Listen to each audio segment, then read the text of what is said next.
Tofa wata sabuwa. Assalamu alaikum. Kungiyar IAS na shirin koma cikin kungiyar sai da yawo Mali, Niger da kuma Burkina Faso. Waɗannan ƙasashe guda uku su ne suka haɗu suka haifi kungiya mai suna IAS, Alliance d'État du Sahel, cewa da kungiyar Liptako Gurma. Shin kuna ganin wannan al'amarin zai yi ko ba zai yi ba?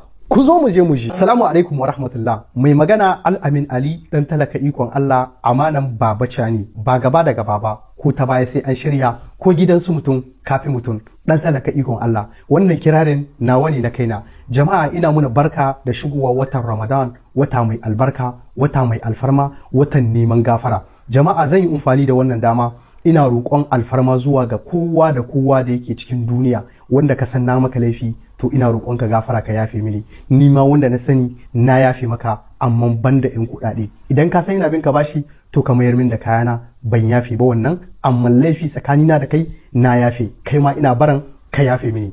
Magana na gaba kuma jama'a, kar ku manta wannan watan da kuke gani wata ne mai albarka, wata ne wanda akwai wata rana da za ta biyowa a cikin shi, ita ce ranar Lailatul Qadar, wacce ta fi dubbannin watanni da za su ringa biyowa, sama da wata dubu ko kuma ce wata dubu, kamar yadda ya zo a cikin wata sura inda aka faɗin inna anzalnahu fi Lailatul Qadar wa ma adraka ma Lailatul Qadar, Lailatul Qadar khairun min alf shahr. Ranar Lailatul Qadar ta fira wannan rana guda kadai ta fi sama da wata dubu alfarma ranin nan. Saboda dan haka jama'a muna kira gare ku da ku tashi ku dukufa da addu'a wajen Allah subhanahu ta'ala ya ba mu zaman lafiya, ya ba mu kwanciyar hankali, ya shiryar da mu, ya ba mu arziki mai yawa mai albarka mara yankewa, ya kuma shiryar da mu akan tabarki na gaskiya, ya ba mu kwanciyar hankali a cikin kasashen mu. Kafin mu yi bayani bangaren abin da ya shafi tattauna da cewa kungiyar sai da yawo ko kuma Niger ko kuma IAS ko Mali ko Burkina Faso gaba daya, akwai wata tasha da take zuwa ta kawo labarai ko ta zo ta kawo su abubuwa da suke faruwa a cikin duniya. Kamar yadda kuke gani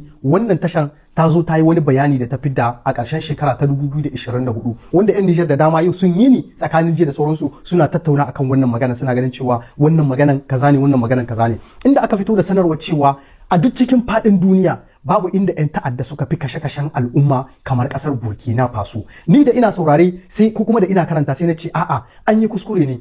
So aka yi a rubuta a ce a duk cikin duniya babu inda aka fi kashe 'yan ta'adda kamar Burkina Faso, kamar yadda muka ga wannan shugaban ƙasa Kaftan Ibrahim Traoré ya tashi tsayin daka da shi da al'umman shi da shi da waɗanda suke tare da wannan gwamnatin tashi, yadda suke kashin 'yan ta'adda. Amma yau sai aka fito da sanarwar cewa wai wannan ƙasa ce ta Burkina Faso aka fi kashe al'umma a dukkanin faɗin duniya. Jama'a, Burkina Faso ita ce ta zo ta daya, da kuma Mali, ga sauran kasashe nan kuna gani. Sai muka gani muka ce mu duba tun daga makwabtanmu na kusa kadai, ku dibi Najeriya inda ake zuwa a kashe dubbannin ɗaruruwan mutane kai tsaye, mu ji an ce an sace mutum 100 kaza, mu ji an ce an kashe mutum kaza, duk ba a zo aka kawo waɗannan bayanai ba. Ku ji Syria, ku ga Palestine, ku sauran kasashe na duniya, yakin da aka fara na kasar Palestine ɗaya da Isra'il cikin shekara guda an kashe sama da mutum 100 kaza. Amma yau a ce an zo da wata sanarwa an fito an ce kasar Burkina Faso kaza kaza. Kun san menene wannan al'amari jama'a? Ba dan komai ba, saboda ana so a nuna wa duniya waɗannan ƙasashen da suka tashi tsayin daka na ganin cewa sun ceci kansu da kansu don su ci amfanin arzikin da suke da shi, saboda duk wani arziki mai ƙarfi ma a cikin wannan Afirka mu ne muke da shi. Mali, Niger da Burkina Faso, ga zinariya, ga iranium, ga essence, Allah ya bamu.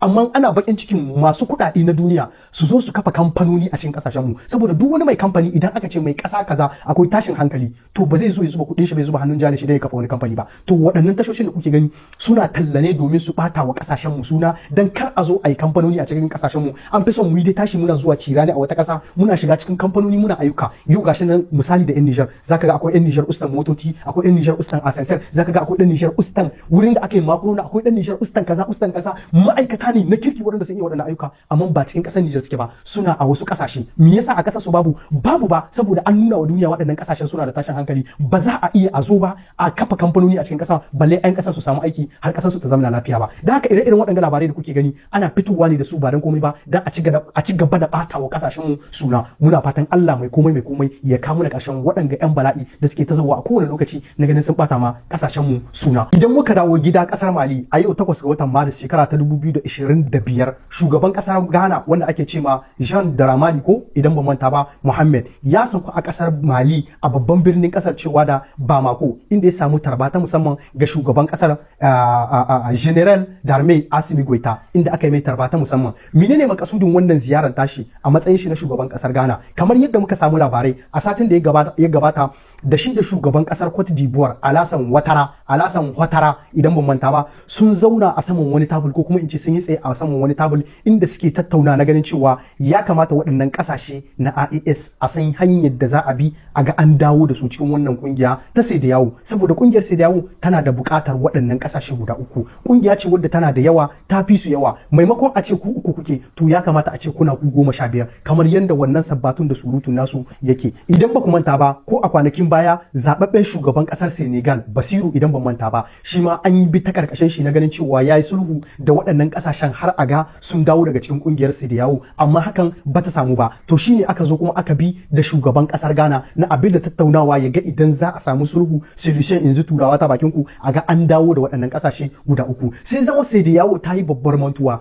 Tun ana faɗin cewa an sa takunkumi, tun ana faɗin cewa za a ka hari, tun ana batun cewa sauran sai sun yi shekara guda sannan za su samu izinin fita. Waɗannan ƙasashen ba a dawo da su ba har suka samu izinin fita.